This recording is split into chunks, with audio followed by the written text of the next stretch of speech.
Ito ang laban mga idol ni Michael Bulabola, yang tumira na sumablay sa Tris versus Mark Dabao. Naganap ito mga idol sa tournament sa Tagum City, Davao del Norte. Panoorin natin mga idol ang kanilang sagupan. Tira ni Mark Dabao sa Tris, tunuluyan. Alam na. Pero hindi pa natin masiguro mga idol kasi nag-uumpukan pa yung bola. Tira 4 si Mark.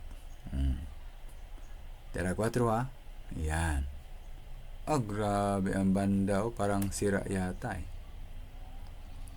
Abing pictos ni Mark. Kagat na kagat talaga. Tira 5.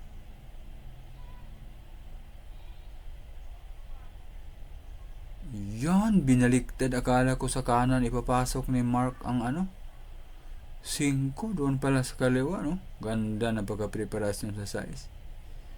Gabi. Ito si Mark mga idol, pag sumablay ng ganito, milagro na. Pang-garantor na to natira na to, pang ticket ng eroplano eh. Naglalaro to si Mark sa Amerika eh. Yan. Pambili ng ticket mga idol, nung panalo nito. Spare gamean pa lang, no?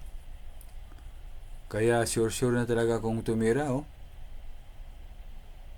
Mga bitaw na nag-uumapaw na apoy.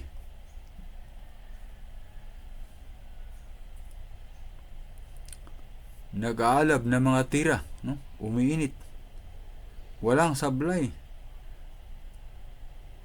Mark Dabao, ayan, 0-0. Binagsakan. Ikot-ikot ang pamato. Parang nabuwang na ang pamato, mga idol, no? Sa kakahanap ng preparasyon, no? Mark Dabao, galing. 3 lang ang dahilan. Natalo na si Michael Bulabola. Ayan.